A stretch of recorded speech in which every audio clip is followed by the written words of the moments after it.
What is going on, guys? Welcome back to the channel. I'm just doing a quick audio check real quick to make sure you guys can hear me with these AirPods, and then Sarah's gonna be joining us in just a second. I'm excited to be doing this stream with you guys. It's been a while since I've done a stream and since I've had a guest on, but so I'm really excited today to talk about some actual. What is going on, guys? All right, and there's the sound. But yeah, I'm super excited to actually have Sarah back on. Sarah was here a few months ago on the channel. And she's a YouTuber, software developer based out of Chicago. So I'm gonna let her introduce herself more when she gets here. But yeah, guys, go ahead and start, letting me know in the chat when you guys come in, if you're, where you're from, if you're in coding bootcamp or anything like that. If you guys actually have questions for Sarah, feel free to drop them in the chat and I'll make sure to ask them throughout the live stream. But yeah, we're gonna just basically catch up with her about her job. She also has a YouTube channel, Sarah A. So I'll put that up right here.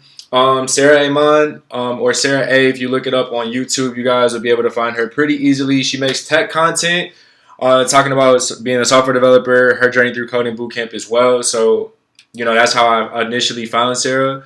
And yeah, so I'm really excited to talk to her again today. We're going to talk about her career. We're going to talk about kind of her perspective on bootcamps and everything in 2021.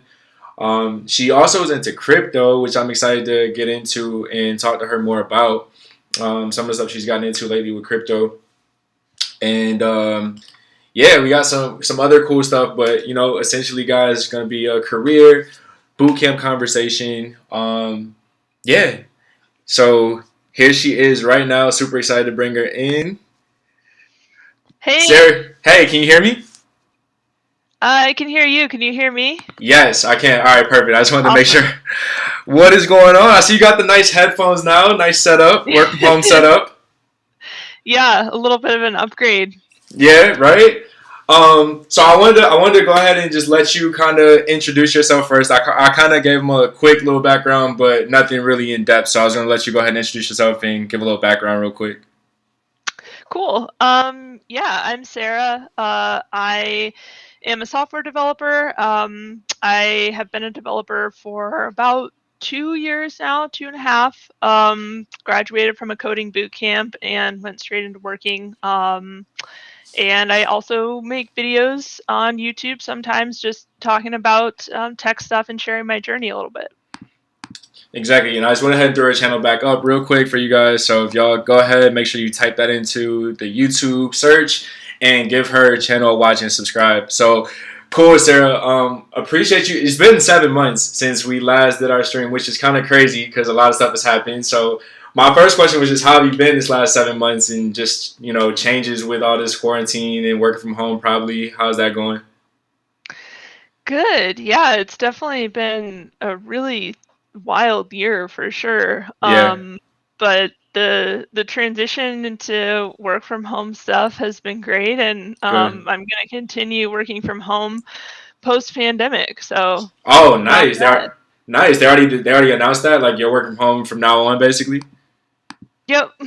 Oh, nice. I had some friends up here who work because like everything in Michigan is all like automotive based, so it's like Ford, GM, Chrysler. So all my friends who work at like Ford and stuff, they are working from home. I think they might have just recently did like how you're gonna be like forever working from home, but they had got it up until like June or something like that. Like, so I know that we don't know for sure yet. So I can't say I'm going to work from home from now on. It would be nice, but but how has it been in terms of just like staying sane, I guess, and actually like being inside so much and spending so many hours on the computer and everything? Yeah, I think it's been a lot of just feeling like stuck in the house staring at a screen in some form. Exactly. So I'm really looking forward to being able to get back out and being more active again. I like to balance out my screen time a little bit. It feels like you go from a smaller size screen and then the end of your day you just go to a bigger size screen, and that's been it. So that's literally how it goes. I don't blame you on that at all. So today I actually kind of had everything broken up into a couple different categories. So I had like a work section, boot camp, and then kind of your Helium crypto stuff, if that's cool, because I'm really interested to kind of talk to you about that. I checked out that video. You had me like looking up stuff like how Helium tokens are performing in my area. I'm like, all right, do I need to put like a shelf on my roof? Like, how do I get more of a clear line of sight with these other Helium hotspots? Because that was really interesting. So, I guess just diving right in. We talked a little bit about like transitioning to working from home, but um, I guess like, are there any major updates with work? Like, have you changed roles or responsibilities or anything like that, or like over this last few months? I've definitely taken on a lot more in the full stack range. I've done a lot more, just more and more backend work with .NET Core. I Nice, officially moved on from the status of junior developer, I guess. So that always nice. feels good. Yeah, right. That's awesome. So you're working with some C Sharp .NET stuff. Yep, lots of that, and still quite a bit of Angular too. Got you. Okay. Um, yeah. So that's interesting because I thought you were working with React before, but it's always been Angular at work. Yeah, I do work with React in like my Okay. contract work outside of my full-time Got job you. too. Got you. Okay. Okay. Yeah. So we do .NET stuff too at work. So that's really dope that you're getting into that. I guess, can you, in terms of like responsibilities and stuff, how does that look? You know what I mean? Like, as you move from that junior title into like, is it mid now, or do you? Yeah, like mid-level basically. Nice, nice. That's the next step for me. So I went from like junior to technically full stack, but then at my company we have like from full stack to mid. So that would mid is my next one I'm working towards right now. So can you kind of talk about like, I guess maybe some of what that looks like, some of those changes from junior to that mid level now? Yeah, I think a lot of it was just adding more and more to my resume of that full stack work. Mm-hmm. Originally, I had always done some work like on the back end in Node and stuff, but Mm-hmm. most of the work I did at my job was focused around the front end. So as I was able to take on more and more responsibility and more stuff on the back end to kind of round out what I was doing, Yeah. I think that was what they were at least kind of looking for in terms of me kind of getting to that next step. Cool. Cool. That's awesome. So how long? So I guess how long have you been out of boot camp and then at this your current job now? I finished up boot camp two almost exactly 2 years ago right Okay. now, I think. Nice. Yeah. Okay. So it's 2019? 2019 Okay. Got is when you. I Yep. graduated from boot camp, I think. Yeah, that Okay. sounds right. Got you. Got you. I know. 'Cause like, you made me think about it too. Like, wait, when did I graduate? Um. So how and then how long have you been at your job that entire time? Like since you graduated? Oh no. Uh-oh. Did I lose you? Okay. I don't know if I lost her, guys.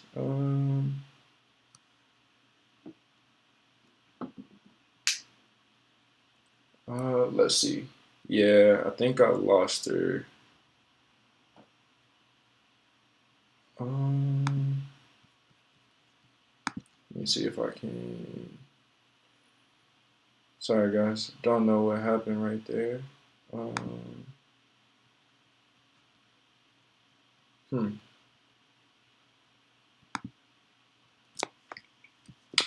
Not sure what just happened right there, guys. So let's just go ahead and give Sarah. Oh, perfect timing. There she is, right there. Oh, and then we lost her.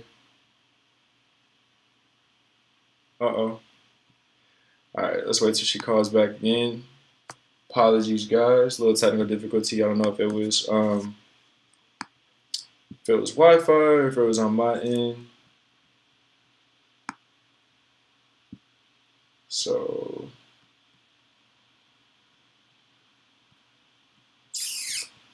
let me just go ahead and try to get. Um, Connected.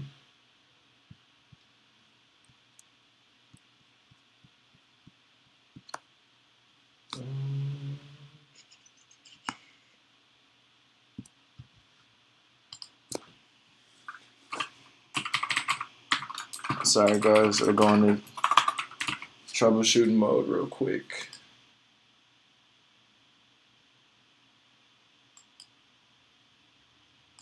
Um,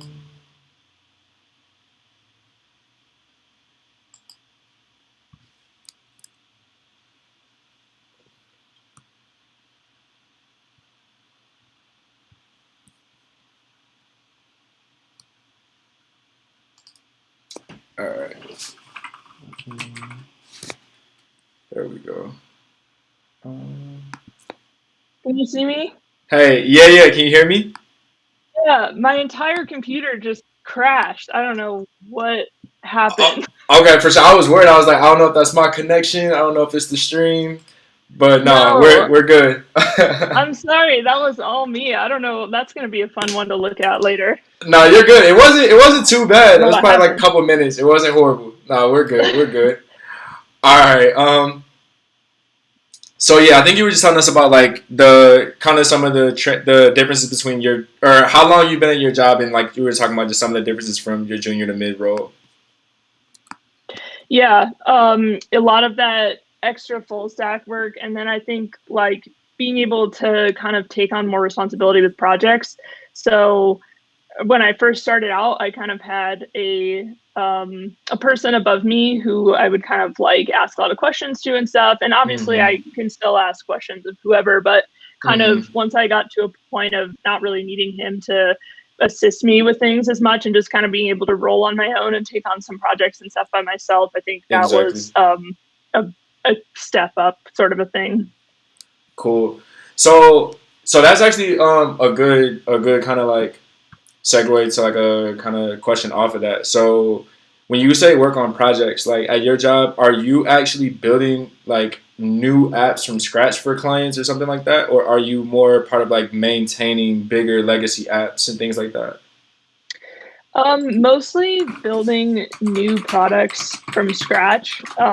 We have a variety of different clients, and we build software, custom software solutions for them, basically, and then it's Cool. ongoing maintenance of a lot of those projects.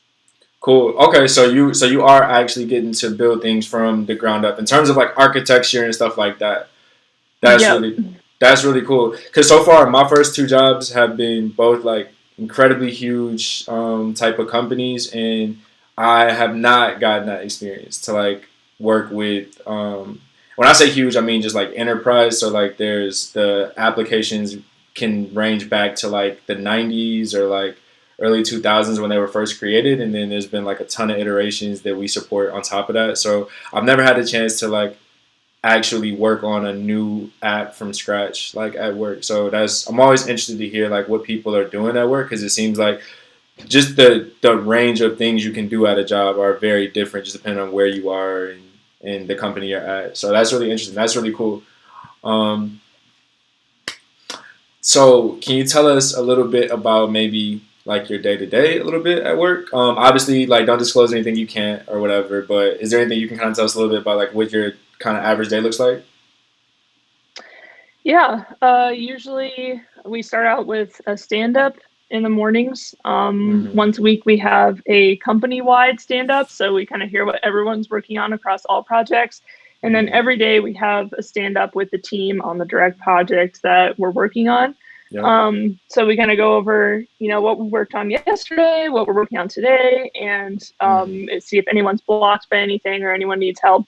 And then I usually just move through tickets, either bug fixes or building out new features. Sometimes we'll Cool. do like a company lunch together on Mm-hmm. virtually. Yeah, like lunch and learn type of thing. Yeah, or and then every Friday we have a dev session where Mm-hmm. someone will present to the rest of the team about something that they learned that week or a new technology that they worked with. So everybody Oh, on the cool. team can kind of get brought up to speed with all the technologies that are being used across our projects and kind of That's learn really from each cool. other. So that's kind of cool too. That is really cool. How has that been going? I guess like virtual, like those virtual lunch and learns and like interactions with the other team. Because honestly, like we do something like it, but engagement isn't the best. I would say like people don't really turn their cameras on. People don't really contribute or talk if they don't have to. If that makes sense. So how I guess how has the virtual collaboration experience kind of been for you in that sense with some of those meetings or like lunch and learns and stuff? Yeah, it's it's not the same as being in Yeah. person, that's for sure. Mm-hmm. I think it's nice to at least get to interact with everybody a little bit. Mm-hmm. And like with the dev sessions thing, they don't necessarily have a requirement for anyone to present. They'll kind of like usually one of our tech leads will reach out and be like, "Hey, you worked on this week. That might be cool for a topic. Like, how would you feel about Got talking you. about it?" You can make it, do slides and make it as big of a deal as you want to, or you can just like be really casual and kind of summarize what you did. So Okay. yeah, I think my favorite approach is probably like kind of a hybrid model. I'm planning to Mm-hmm. be mostly working from home, and then every couple months I'll drop into the office and like Yeah. interact with everybody in person. It's nice to like be with everybody a little bit, but Exactly.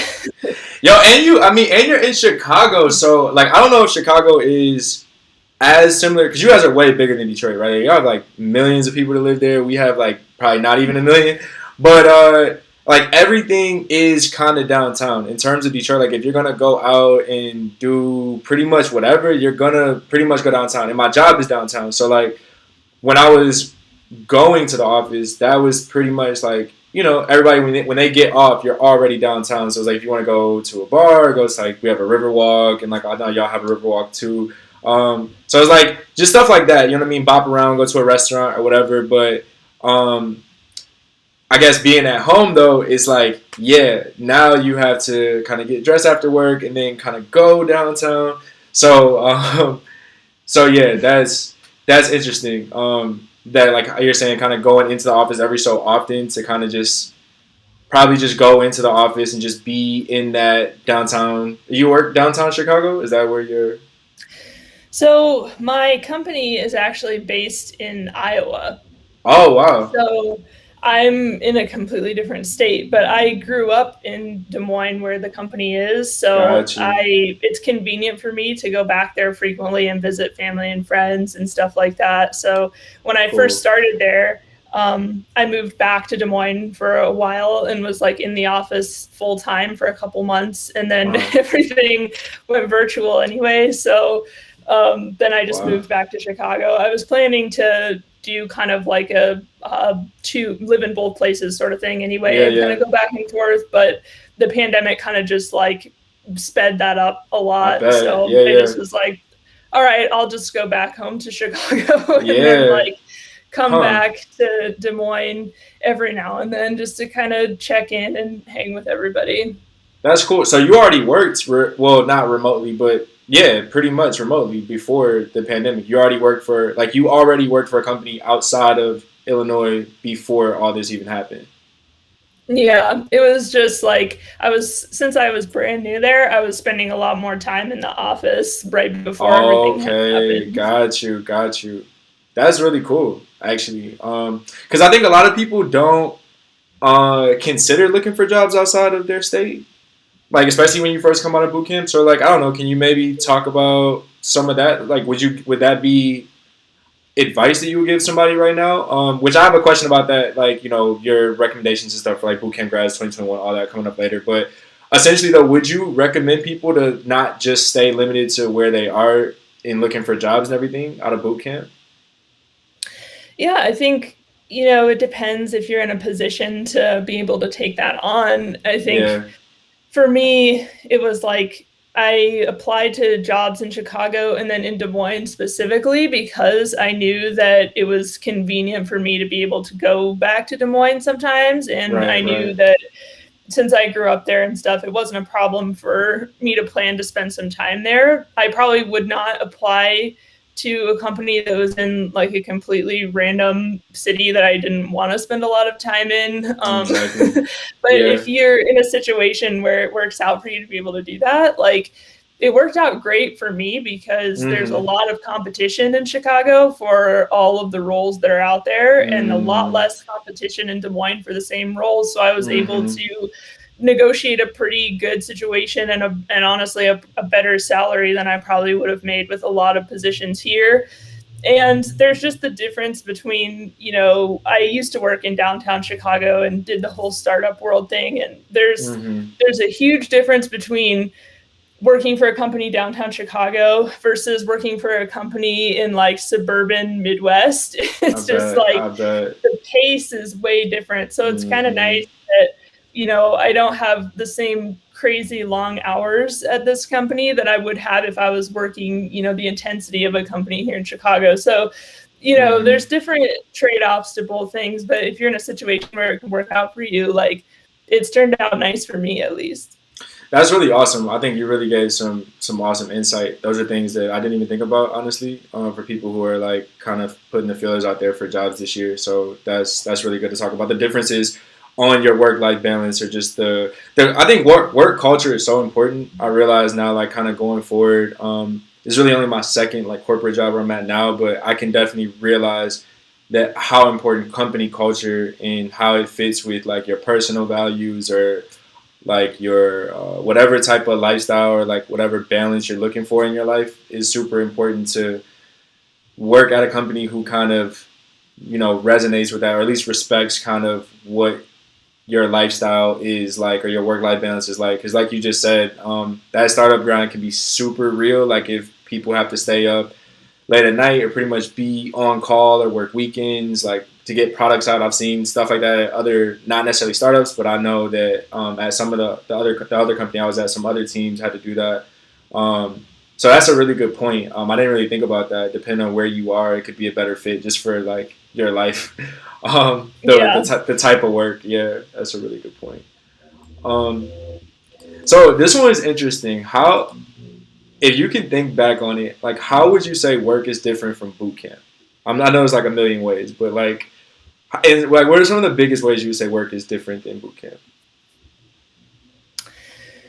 I think what sticks out to me off the top of my head is just like my confidence level. I think in boot camp, and starting out at my very first job as an intern, I think I was constantly worried, what if I can't figure this out?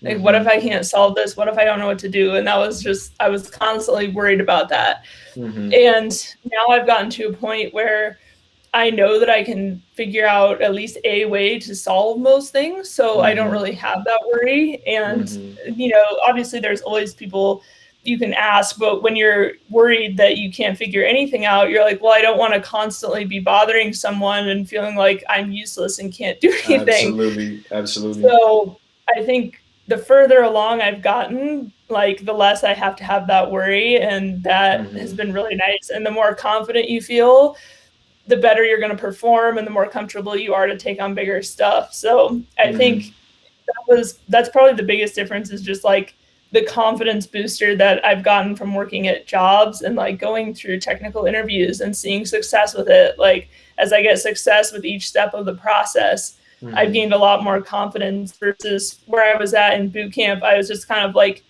a nervous Nelly a little bit, like always feeling like, oh, what if I can't do that? That final project was haywire. And then I remember specifically, like we were using Yelp API for our final project. So the day that we did like our demo for our like family and friends, we had two separate demo days. So the first demo day was like family and friends night. That night, whenever like all of our family and friends came, Yelp's API like went down.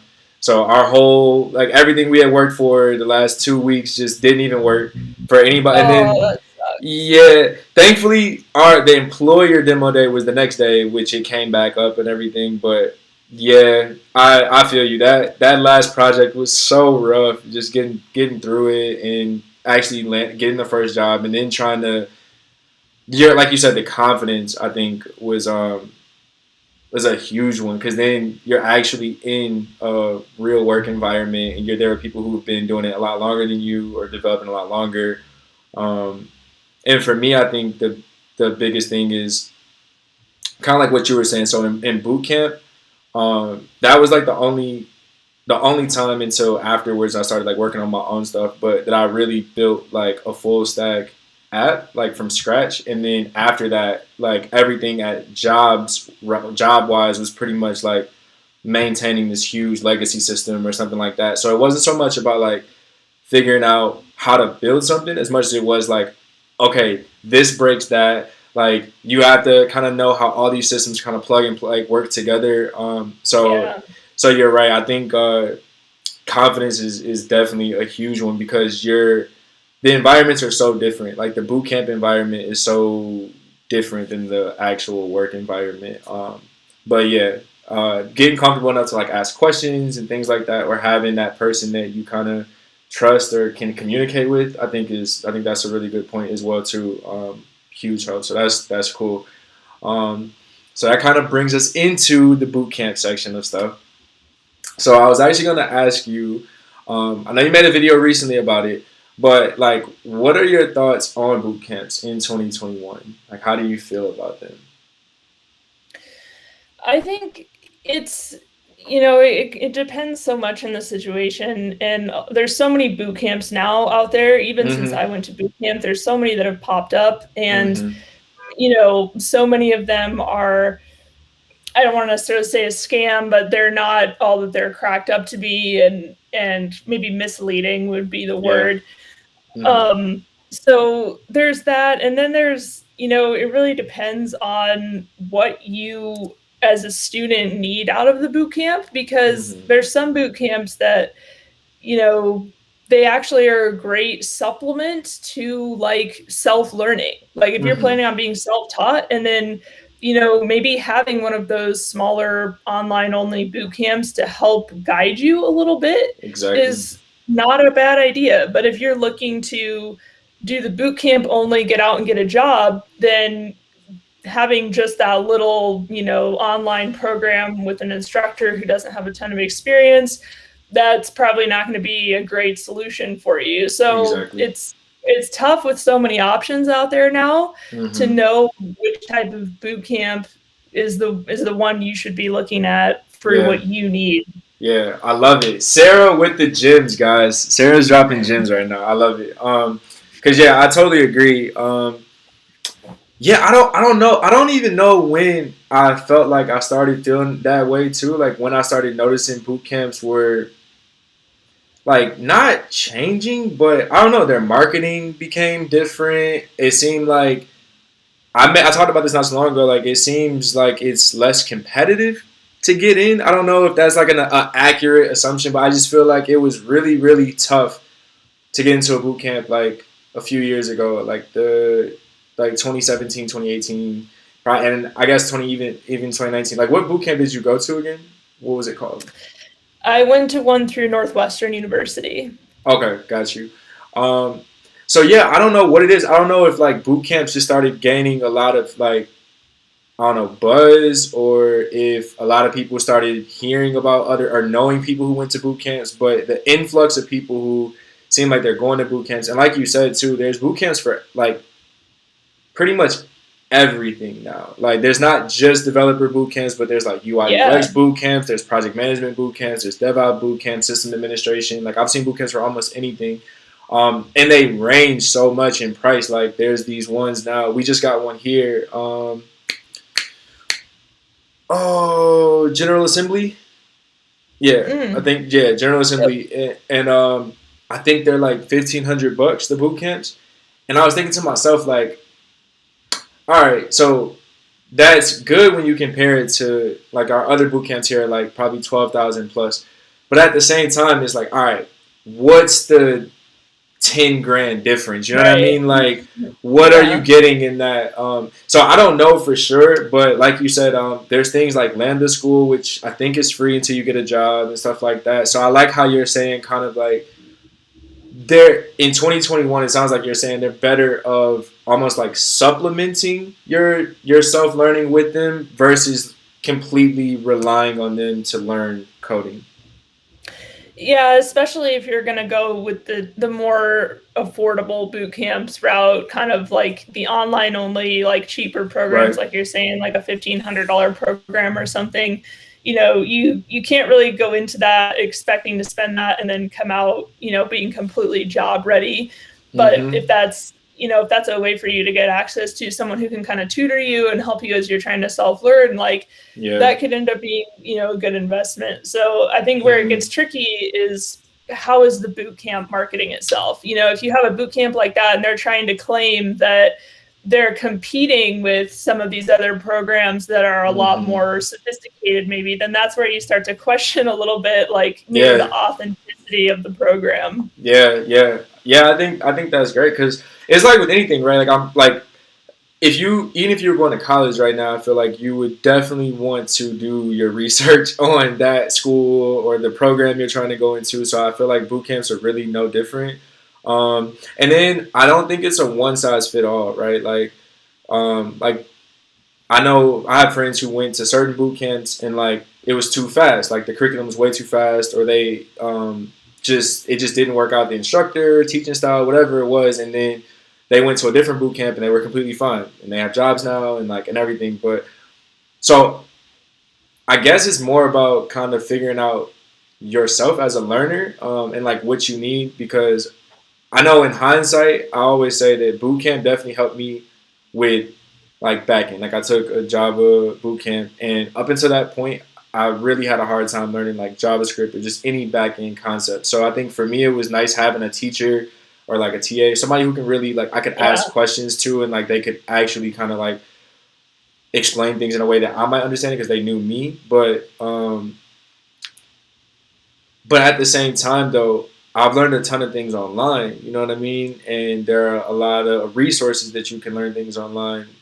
And ultimately, it's like even without a boot camp, I think online is just cheaper. Like when you're teaching yourself or going to self taught, like if you bought courses or whatever online, you would still come out a lot cheaper than boot camp tuition.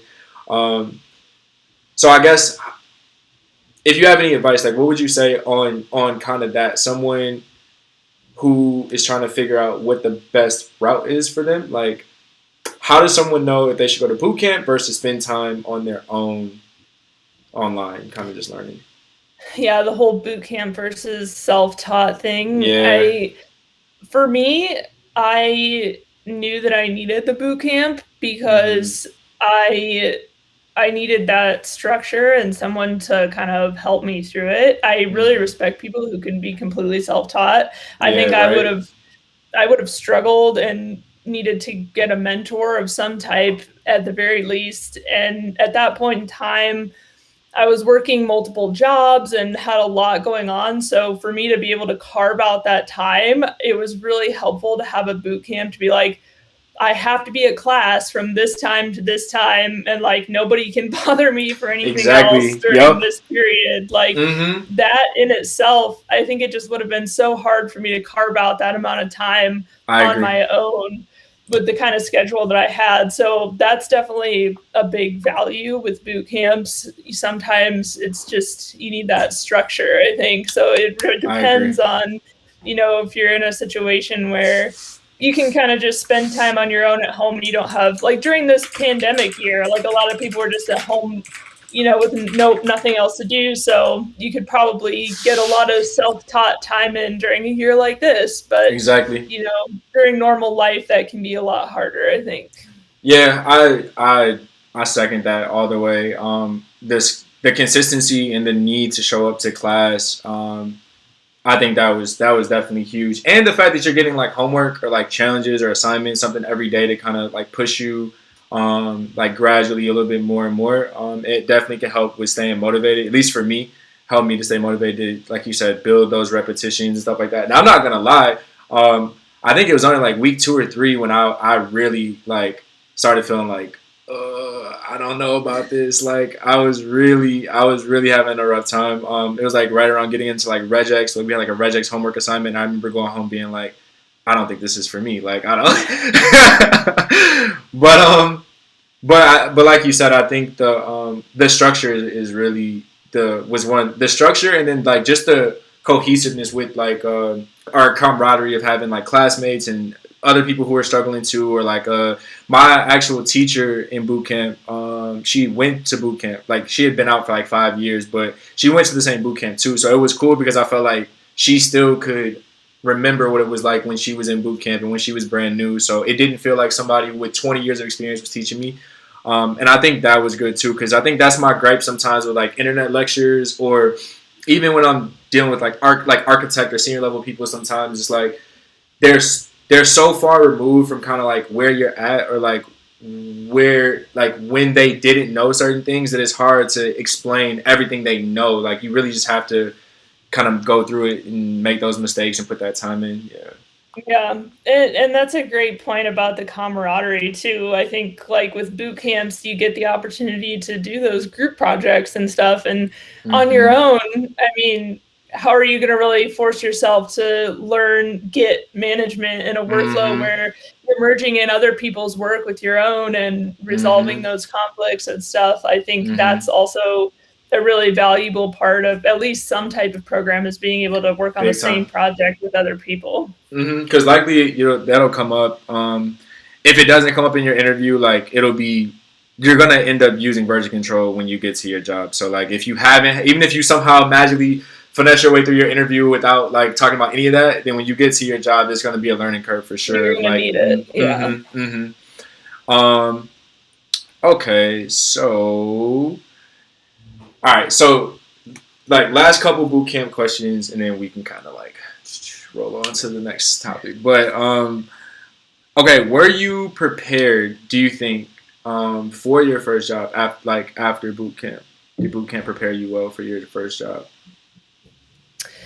I think my boot camp did a pretty good job, especially because of my first job was an internship. So it wasn't like I immediately felt the pressure of, you're a salaried full-time person who's supposed to be like contributing all this stuff on day one. Like they knew what they were getting into with an intern, and I feel like I was prepared for that level. And then also the fact that my boot camp focused on a tech stack that directly aligned with the tech stack at my first job. So it was React and Node, and that was the focus in my boot camp. And then I was just able to go straight into doing that at work. So that's nice. I think those things really worked to my advantage. So I felt pretty prepared for it. I think if I had gone from the boot camp and I somehow got through an interview for a tech stack that was completely different and was trying to do a full-time role, it definitely could have been a bit more of a struggle. That's a good point because, for me, like I, again, went to a Java bootcamp, and then first job was at a C#.NET company. But then, crazy like plot twist, my actual team within the company worked in XML. So honestly, I consider my job now really like my first C#.NET job, because technically for a year I straight up worked in just XML, like, which was so wild because I didn't even know what that was. Like we spent so little time like on JSON XML stuff in boot camp that it was like, it's like what is any of this? So what you're saying, I think is a really good point. Like when people are looking for boot camps, I think checking out, this goes back to that research, right? Like that curriculum and finding out what they're going to teach you, but then cross-checking that with like the job market in your area or wherever you're going to be looking to apply, because there is an additional learning curve. Like for me, right, going from Java to like a C#.NET company, they're not like incredibly different, but they're different though. You know what I mean? So so like some of the concepts overlap, but learning a language itself and framework itself it takes so much time that like even now I still feel like I'm constantly trying to learn more about C#.NET stuff. Having something that you could go from all the time you spend in boot camp with that and then go into your job doing that as well too is even better, because it's just a natural progression. It's not so much like having to like retrain your brain or like figure out, okay, well I learned this in React or Node or whatever, but now how does that work in Angular? You can kind of just keep everything on one learning path. So that's right. Really good. That's really good. All right. So last bootcamp question. Also, you got some. Yo, look at you out here. So you got some comments. Isabel Clemente. So sorry, Isabel, if I pronounced your last name wrong, but she says, "Hi, love Sarah and Rachel. Great live. I'm an engineering student." So yeah, I think she was just giving you a shout out. She probably came over to watch you. So Thanks, Isabel. yeah, right. So last bootcamp question. What are just, if any, tips for people? Sorry, I had to reread my own question. So people who are in boot camp now, looking to like get their first job in 2021, because I have a lot of people who recently told me that like during the pandemic they rethought about their career, what they were doing. So Yeah. they did go to boot camp or they're in boot camps. So yeah, just based on these differences we kind of talked about from when we went to now in the job market and kind of just having some experience in the industry now, what would you just give some pointers to for people who are looking for their first job? I always suggest to people, if you're in a situation that it's possible for you to consider something like an internship to start out coming out of a boot camp, definitely look for that. There are internships that are reserved for like university students only, but there are also some out there that are good paying internships that you can get coming out of a boot camp too. So sometimes that makes it a little bit easier to just break in and get that first bit of experience. Exactly, once you get some traction with experience, it's a lot easier to kind of go from there. But anything to get that first little bit, even if you have to do some stuff to build up your portfolio, like, hey, can I build a website for your friend's business or something like that? Exactly. Anything to get some real projects going and get yourself prepared to get through that first interview. Like, that's honestly the hardest part. Like, if you can just get that first job, it's going to go much easier from there. And I was lucky because I was able to get an internship coming right out of the gate. And I knew before I graduated that I had that internship waiting for me. So that made things so much easier. Was there like a waiting period at all? Like for me, I think I started work 30 days after boot camp. So was there like a waiting period, or did you kind of already have it lined up? So like you ended boot camp and started working? I had that internship lined up since about the halfway point of the boot camp. Nice. And then when I graduated, I think there was like a couple weeks and then I had my first day. So while I was like in those kind of final days of the boot camp, I was kind of going there and meeting the team and that sort of thing. But I think like, if you can, like, the reason I had that situation too was because I started out from the very beginning of the boot camp being very job focused, and other people didn't start thinking about like they're like, I'm not ready to apply yet or to start. They waited too long. Yeah, they didn't think about it till kind of the end of the program, and I went in there like week one, like what do I need? What do I have to do?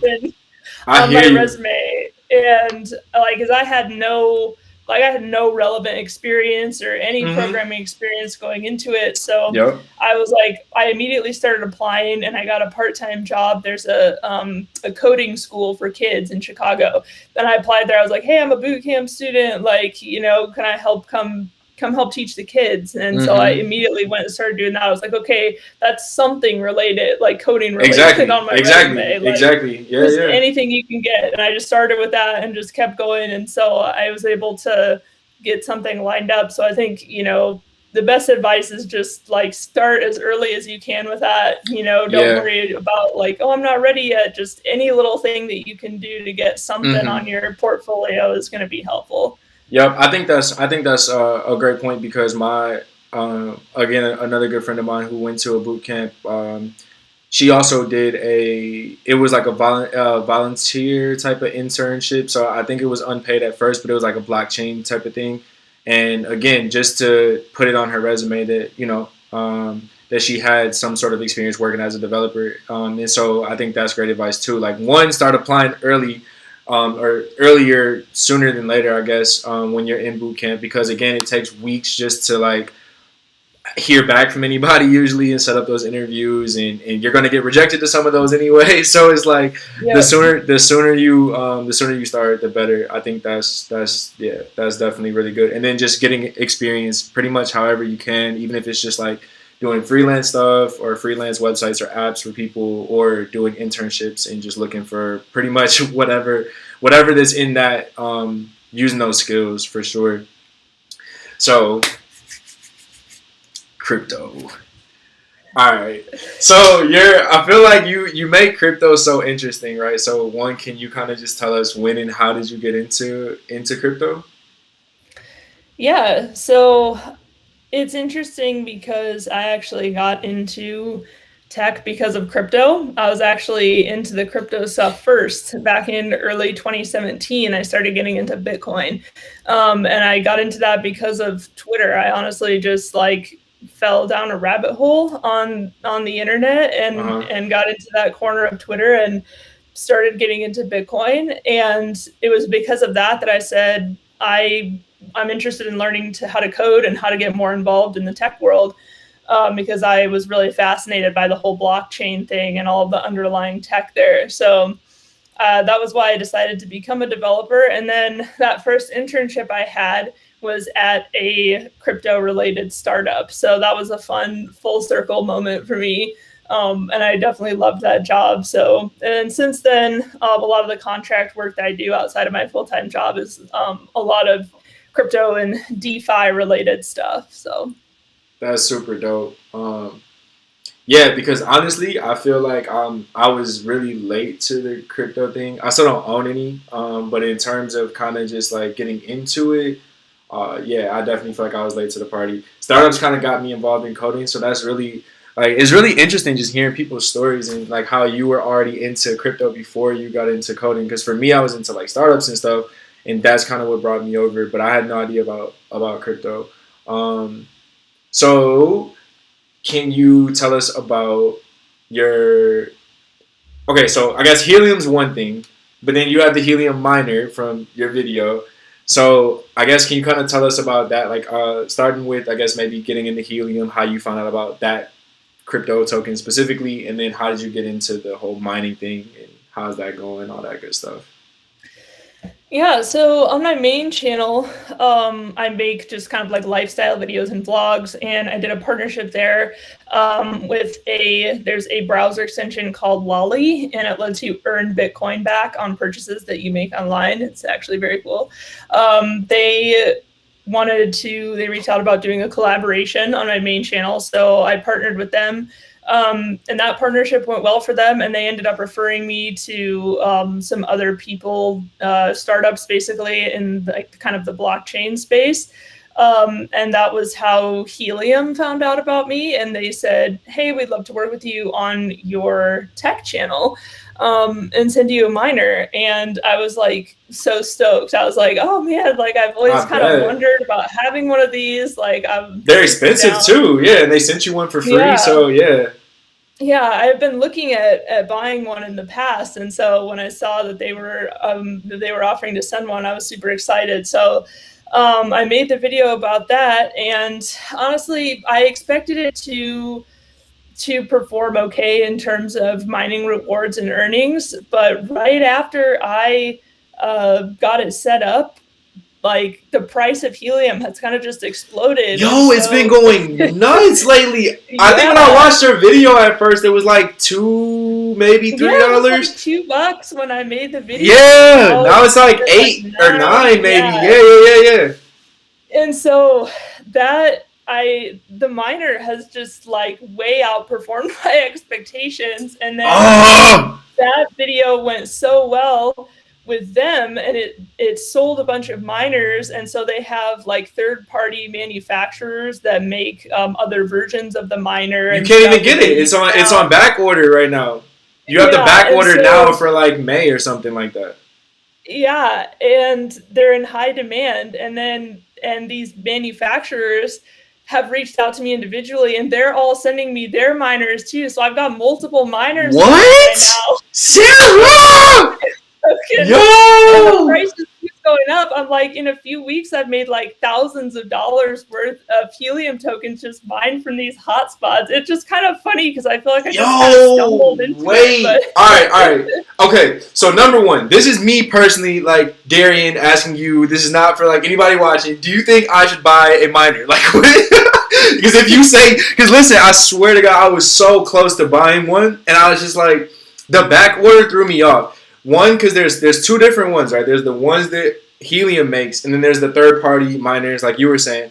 But they're both on back order, and I was like, shit, like I don't know how to really pick which one to buy, or like I don't know if the Helium one works better than this other one. And I've never done any mining. I don't know anything about crypto for the most part. Like I said, I'm really late to the party, so I'm kind of still getting into it. But I do find Helium kind of fascinating, specifically because of the problem they're trying to solve with the whole like, what is it, like IoT, like connecting IoT devices to the internet, basically.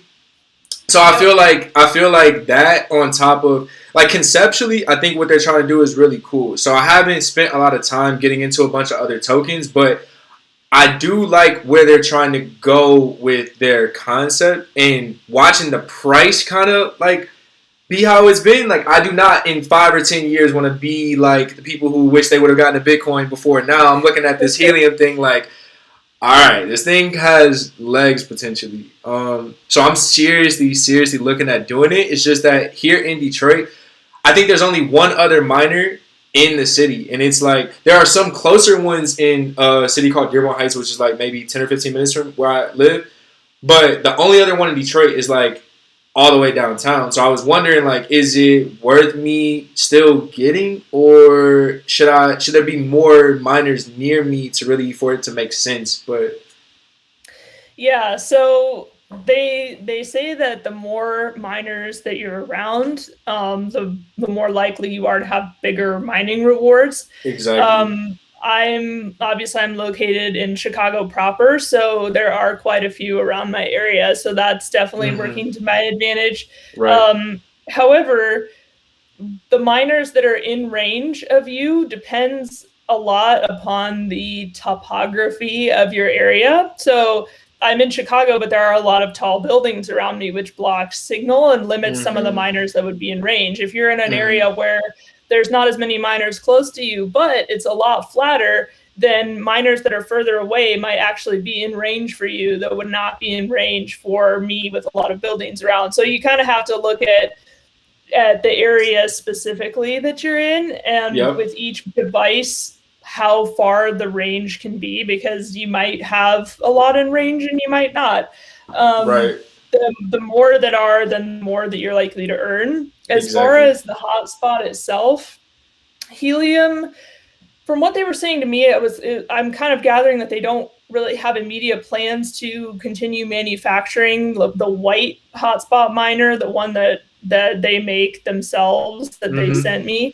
That one, I think that it sounded like they're just planning to go, like they want to get the hardware kind of like offloaded to these third party miners. So like the rack miner that I have, it doesn't mine as much as the original one that they sent me, I would say. So that one's definitely the best performer, but the other one has still done pretty well.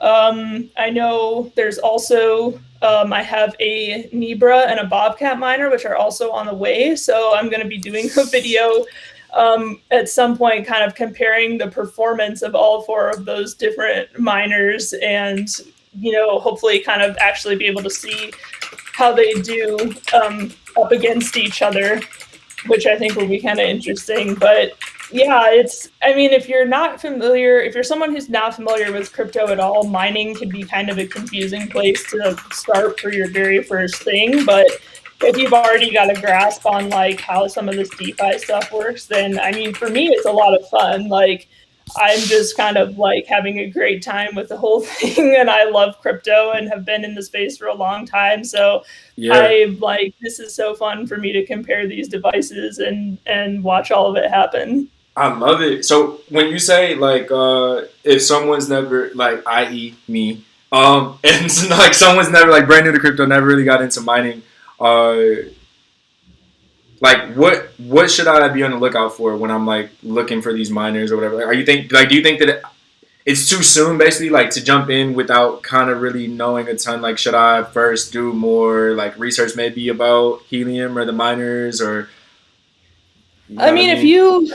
if you like understand like how cryptocurrency works and like what the goals are with blockchain technology and like what the DeFi space is, then Yeah. you're probably set. Like I wouldn't hand it to someone that's like they've only ever heard of Bitcoin and they don't really know Okay. what's going on. Like Got then you. I Got think you. you'd be kind of lost. But if Yeah. you've got a grasp on what's happening, like and you're familiar with tech and everything, Yeah. like I feel like you could. It's really easy to set up. Like Yeah. I you saw it. literally just Yeah. it does a Bluetooth connection to the app, Mm-hmm. and it's super simple. So, I mean, yeah, I will say if you do get it, definitely use my link because I have one of the only discount codes out there. So Oh, most definitely. Most definitely. you can get I will. 5% off. I will admit, I was close to checking out, but then I was just like, I would love to talk to Sarah about this first, just because I don't know what I'm doing and I don't know what I'm getting into. And what if? And I was like, do I really want to pay $400 for something I'm not gonna get for like 3 or 4 months? But in this time though, the price has skyrocketed and all this. Well, not skyrocketed, but like for the most part, it went up a lot. Like compared to my Yeah. actual stocks in the actual stock market, I'm like, I like this traction a lot more.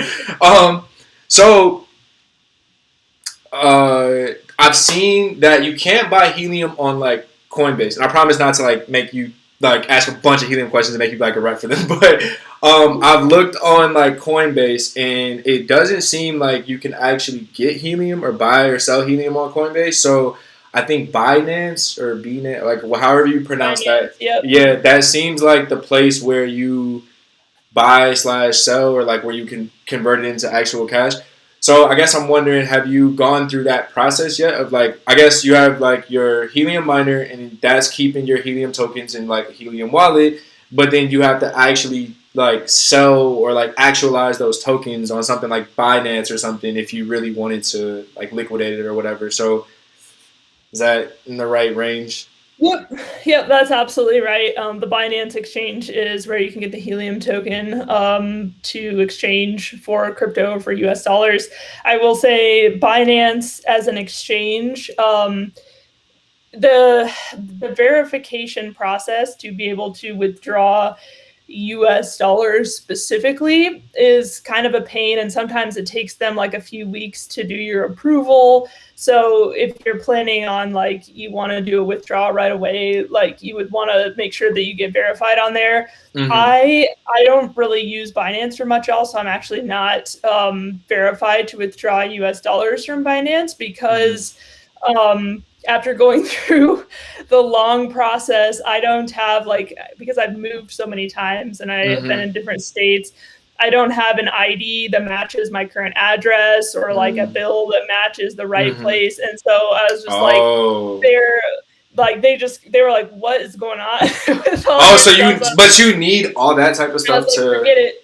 So what I do is I send Helium from my Helium wallet to a Bitcoin wallet on Binance, and without all that verification, you can send and receive crypto through Binance. So I just send the Helium to my Binance wallet, exchange it for Bitcoin, send my Bitcoin to my Coinbase Bitcoin wallet, and sell it there. So it just adds one extra step, and that can add like a small extra fee that you could avoid if you were able to withdraw directly off Binance, probably. But just to note, like that exchange can sometimes be a pain, and sometimes it goes down. Like Binance will just be down for a while, just one of those things. So, if you're like really wanting to get your money out, like definitely plan for that. That's great to know. Like that's really great feedback. Because I've never used it or Coinbase. Like I said, I'm kind of looking right now like what to kind of start to dabble in. And I think I like obviously like Ethereum and Bitcoin are pretty much out of there unless you have a ton of money to like invest into them. But I do kind of like Helium. I do think that it seems like it'd be a cool starting place to like invest a couple $100 and then get like a miner or something and kind of just see what happens, because like I said, ever since you made your video, like I did a lot of research and I looked into it. I've seen the price going up. So I just thought it was really cool. Like, I was expecting your channel to kind of take that crypto spin, but that was really cool because, again, it kind of like opens you up to new things and stuff like that. So I really appreciated you sharing that and kind of giving me some tips and pointers. I guess my last like crypto question was, are there like other cryptocurrencies that you've learned about or that you kind of like monitor and keep up with right now, like on your crypto journey a little bit? There are so many. Yeah, it seems like it. I'm really into the whole DeFi thing. So I've got like tons of different token projects and stuff that I'm watching. I guess maybe to give just like a couple that are interesting to me right now, I would say Chainlink is one that I think is really interesting to watch. It's basically a indexing protocol. So it works with data across all different chains and off chain. So if you think about like the way that Google is to the internet is kind of the way that Chainlink is to decentralized apps, because it's a way to index all the data that exists across all chains. So that's a really important thing to have, and they have some great people on that project. So that one I think is interesting. Okay. And same with the graph, the graph is graph protocol is an indexing protocol, and Chainlink is that you can get off-chain data for your indexing protocol. So those are really interesting projects to me. Probably my like top two that I'm just watching right now and really curious to see what Exactly, like happens. what happens. Yeah, right. I agree. I mean, I just, yeah, like I said, stock market is not entirely motivating me right now. So these cryptos are definitely like, they're really cool to just see how people are solving like these really like specific problems that I didn't even know existed per se. But yeah, they're really cool to get into when you read the papers and just like what makes each token, because like these teams are very specific about why they start working on these projects, and I think it's really cool to kind of get into the white papers and see like what drives them to do this. So that's really cool. Yo, I appreciate you coming on, Sarah. Is there anything you want to like shout out? Anything you're working on? You got 2 YouTube channels and probably a bunch of other stuff going on. So is there anything you want to like shout out or let people know? Yeah, I am planning to continue probably making some crypto videos on my channel because I just really enjoy doing that. So yeah, subscribe if you want to check those out. And thank you so much for having me back on. It's always a For good time. sure, for sure. Yeah, this was dope. So yeah, we'll talk soon. Hope that you're able to like get outside. I don't know if it's like turning into spring weather in Chicago. It's like 75 here outside now. So hope you're able to like get out and kind of stretch the legs and do some stuff like Yeah, non-tech related. for sure. For sure. But thank you, Sarah. I appreciate you coming by and like sharing all this stuff with us and giving us like a bunch of gems for the stream. I think people enjoyed it. Got some fans here in the comments. Good. Yeah, I appreciate it. For sure. Talk soon, Sarah. See you. So yeah, guys, that was our interview with Sarah. She shared a lot of like valuable stuff, and I hope y'all were able to kind of like take some dope things away from that. So again, guys, if you're into like tech entrepreneurship stuff, make sure you guys like and subscribe. So always over here on this channel, and I'll be catching you guys soon in the next video. All right. So until then, I'll see you guys. Peace.